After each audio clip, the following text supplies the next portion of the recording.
Wi-Fi Sheep would like to say a huge thank you to all of you that kindly support us. Help us continue to bring new videos like this. Join patreon.com/Wi-Fi Sheep from just $1 a month.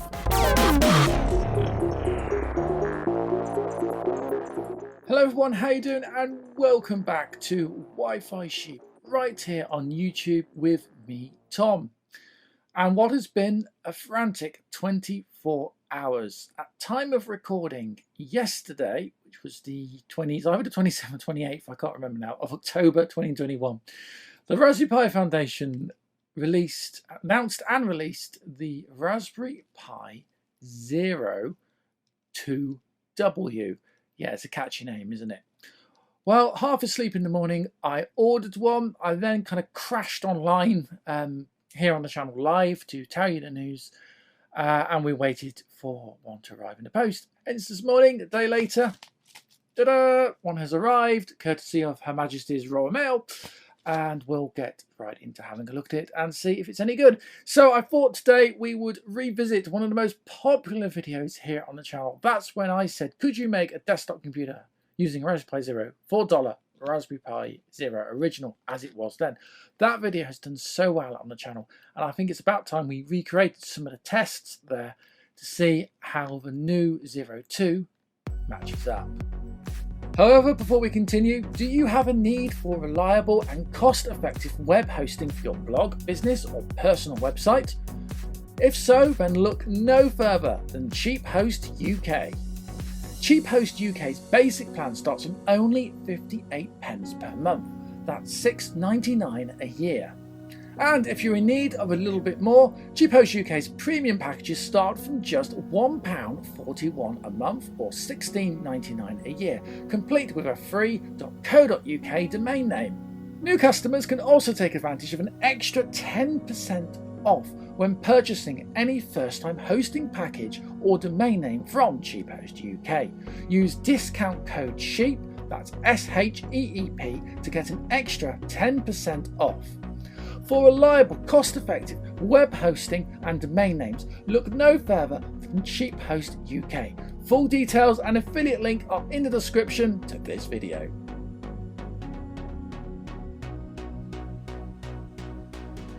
Now, at time of recording, there isn't much in the way of operating systems or software that actually work with the new device. It should be fine because it's actually a die from a Raspberry Pi 3 chip, the ARM Cortex core that used, with a new memory layer sitting on top. So it is a new processor. We've not seen it before. It's bespoke for the Pi Foundation, but it is actually Broadcom architecture. At the time of recording, the only OS that officially works is Raspberry Pi OS. That's the former Raspbian Linux, which is built on a Debian Linux base, and that's what we'll test today. However, I do want to try a few others, including things like RetroPie and our own RISC OS, which I have a feeling the latter will need to be patched, and that'll be a different video. So let's get into this, have a look, and see what we make of the brand new Raspberry Pi Zero 2. So here is the envelope. It's just come in a standard padded envelope, all the way from Man Enterprises Limited. I seem to buy an awful lot of stuff from them, so let's just have a look inside.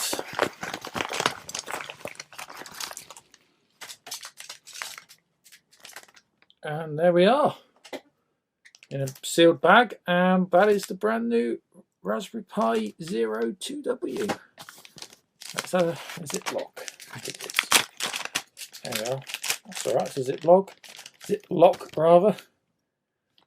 And that sit on there, and there we go. There's our first look at the brand new board. And yeah, there's a few changes you can see. In fact, let's bring over the box from the last video where we did about the desktop. This was the WaveShare device, and so this was the hat that sat on top of the board, and this was the original, and it was a very original Raspberry Pi Zero. This one's actually from the first batch, so it didn't even have the camera connector. This was one that was on the front cover of MagPie magazine back in 2015 when the machine first launched, or the board first launched. So I put a header on it. The header was not standard. So yeah, you can see there's a few differences. So the actual chip package is much larger on the new version 2 board. And we also now have a CAN containing the Bluetooth and wireless capability. Basically, I believe that is a industry requirement for emissions, electronic radiation emissions testing for some internal industrial products that apparently these zeros have ended up being used for. So that's why that's been added. Other than that, everything else looks pretty much the same. It's in the same place and theoretically would be cross-compatible with all the cases, boards and adapters, etc. So here's a closer look at the two boards. This is the new version 2. This is the original. And I actually found I still sealed as well. Let's get that out. An original, or a slightly later revision, original zero here. So that's the first one. That was the sort of slightly second later revision where they added the camera port, moved a few things around slightly, and then down here we've got the new one. So this one's also where you can see the Wi-Fi antennae added as well. So yeah, there's quite stark differences between the boards. Mainly, obviously, the CPU is bigger. The CPU itself, by the way, is, I've got the technical details here. So this is an ARM Broadcom BCM 7210A1, which basically is a new piece of custom silicon using the die from the original Broadcom Raspberry Pi 3 processor. It's 64-bit, it's quad-core, and basically it's running an ARM Cortex-A53, and the clock speed is set to 1 GHz. You compare that to the original here. This is the original chip. This was a single-core 32-bit ARM chip running in 32-bit mode only. Now, I actually brought up during the initial discussion video yesterday about, was this chip capable of running 32-bit code? Well, I flashed a new version of the Raspberry Pi OS and actually found out that it's all still 32-bit. So, of course, this will run 32-bit software. I have here a micro SD card that we'll use. It's not a new card. It's a recovered one. So it's 8 GB card, a bit small really for a Raspberry Linux. Interestingly, none of the Raspberries appear to have been updated since around March of 2021. So that does mean that they had the hardware or spec for the new boards, the new boards, this one here, for some time. And it does actually tie into when I first heard the rumours of a Raspberry Pi 3 powered Pi Zero, which would have been about 2-3 years ago. And that ties in with when Ed Nupton, talking on Tom's Hardware podcast last night, said that they actually had a development board for this for about 3 years. So the information that got leaked to me was actually more correct than I thought it was. Anyway, what are we going to need to get this up and running today? Well, in the last video when we did the can you use it as a desktop, I had this WaveShare hat board that gave you networking and USB out. Unfortunately, it needs a header, and I don't want to put a header on this today, so this board is out for today's video. However, what I do have is an off-the-shelf USB hub with networking if you need it for Ethernet in the end, and it has the correct micro USB. So we can plug that into, make sure it's the USB and not the power. Also make sure it's the correct way around. So yeah, power is the outside one. Now the HDMI will need effectively upscaling in order to fit a standard HDMI. That's the only thing I'm a bit new about, but I guess they did what they had to do. It's better than the horrible mini jacks they use on the Pi 4. So we need a adapter for that. And I have one here. This is one of these sort of turny flexible adapters. I've used them all before, so we'll pop that in there. There we go. And that'll then give us a standard HDMI that we can connect our monitor in. Let's put our SD card. Now these go face up on the 0, so that's in there. And now what we need is, we'll add a keyboard and mouse. Obviously I've got them just up the side, this little cheap mice and a keyboard that will plug into the hub. And finally we need some power, and I've got here my RetroPie 3 power supply. So these don't use and can't use the 4s because they're not USB-C, they're micro USB. So this is my existing RetroPie 3 power supply, and that goes in there. So that board is now, should be ready to go. So we're all plugged in. USB mouse and keyboard is in the hub here. This whole thing has now become just a jumble of wires, which is why this is rather impractical and why the hub solution was a little bit nicer, but never mind. Okay, so we should be ready to go. So this is the very first power on for brand new flashed version of RetroPie OS Raspbian Linux. Let's power up.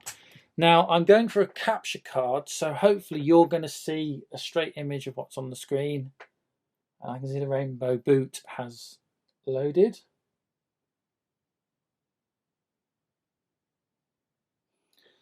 Now we're going to let this do an initial run before we do a time, just because it needs to do some setting up and we need to give it a chance to be fast. So it's going to be slower on the first boot than it will be on future boots. The good news is it does appear to be booting.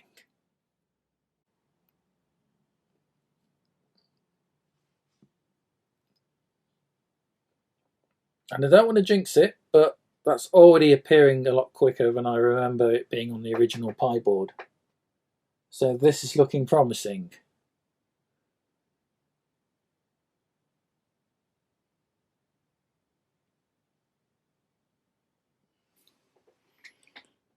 Okay, yeah, this is looking very promising.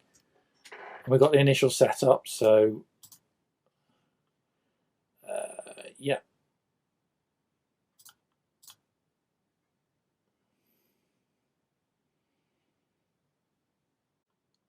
And of course it wants me to change all the passwords. So let's put the world's most worst insecure password in.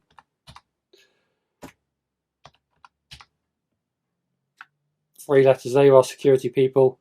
You can lose yourself over that. No, it does not show a black border, I'm pleased to say. We'll just skip networking for the minute. Skip that. Done. Okay. Gosh, this already feels a lot quicker, and we haven't even done the time test yet. So this is looking promising. So let's try a speed test. This was one of the most popular parts of the original $4 video that we did. So now I ask the question, can a $16 Raspberry Pi Zero 2 be used as an actual desktop system? For this test, we only have RetroPie OS, and we'll do the same kind of haphazard, unofficial, unscientific test that we did last time, just to see how it works out. Let's find out how quickly the machine can actually now boot. So we're ready to do a test, the first test we've done on speed booting since we made the original video on can you use the RetroPie Zero, the $4 version, as a desktop computer.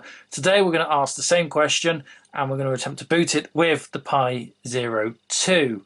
It's already looking like it's going to be a lot faster. Now, last time, stock Raspbian Linux, or RetroPie OS, booted up and it finished in 2 minutes and 10 seconds. The rules of this are quite simple. The machine has to boot, and we have to open a file window, and we have to open a terminal.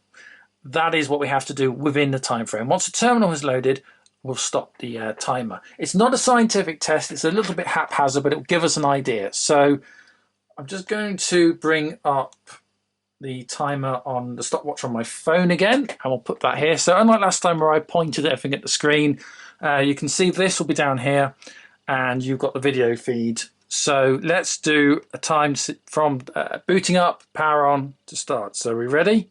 3, 2, 1.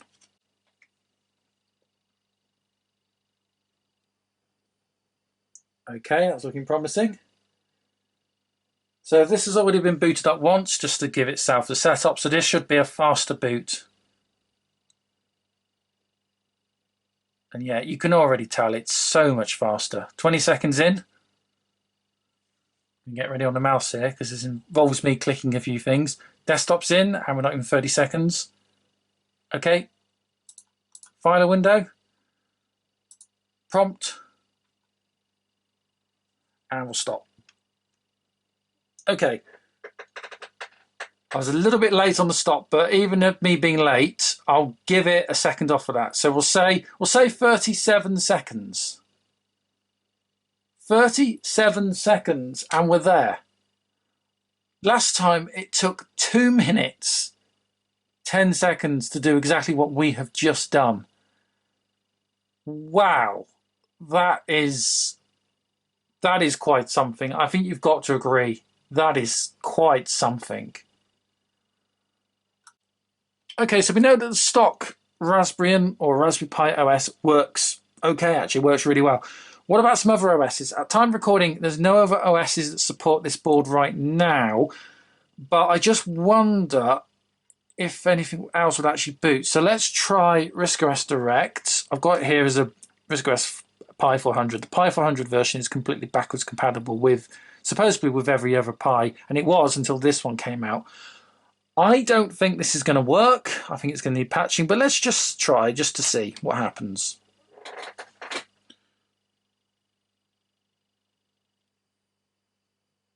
Okay. Right, that wasn't expected. That worked. Okay, it doesn't even need patching. That worked. Yeah. Basic works. Hang on. Uppercase. There we go. I will just point out this version was set up for when I was out on the show at the Retro Computing Festival in Cambridge. That's why it's got this strange background on. It still does run faster than Linux, but it can't make use of any of the additional RAM or features. So, yeah, but that works. That's okay. Yeah, that's a good experiment. So let's just shut this down. So under this logic, it probably means that things like RetroPie don't even need patching. They'll probably just run. So I've got RetroPie for the 400, Pi 4 400. I don't think this is going to work because they have different versions. But let's just give it a shot. Let's see what happens.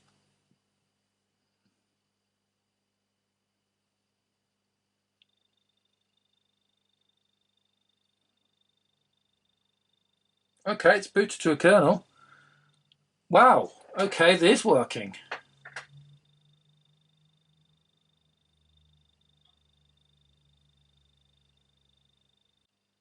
Oh no, okay, it has broke. We're getting excited then, I think it's broken. So now, this is the Raspberry Pi 4 400 version, not the one for the free, so it's not exactly surprised that it doesn't exactly work, but it got a lot further than I thought it would. Oh, right. Yeah, I think we may have broken. That's impressive, matrixy, but I think we've broken that. Oh dear, okay. Oh dear, right, I hope I haven't corrupted my SD card doing that. Yeah, that's, I think that's what you call a kernel panic. There we are, I think we've hit the bottom of memory. Or we've crashed. Yeah, oh dear. Okay, so it does beg the question now, if you've got RetroPie for Raspberry Pi 3, I'm going to make an assumption it might actually just run. The others did.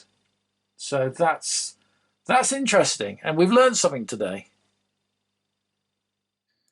So, in conclusion, Raspberry Pi Zero 2W, yes, it's a little bit more money at $16. Is it worth it? Yes, I think it is absolutely worth it. It's faster, it can do more, and if you're running stock Raspberry and Linux, or hopefully some of the other OSs, when they get updated, and they will be patched in literally a matter of weeks, if that. It's probably by the time you're watching this video, most of what I'm talking about will be irrelevant because it'll be patched. I honestly feel the people that are going to benefit from this the most are going to be RetroPie users. So this should be able to run N64 games at a decent frame rate, and that's what I really want to try next time. So to make sure you don't miss out, do make sure you like and subscribe to the channel, click the notification bell, and if you want to follow me on Twitter, it's at Wi-Fi Sheep. That's at Wi-Fi Sheep on Twitter. and I post all new video releases and update information on my Twitter feed. If you're brand new to the channel, thank you for joining me, and I hope to see you real soon. Until next time, bye for now.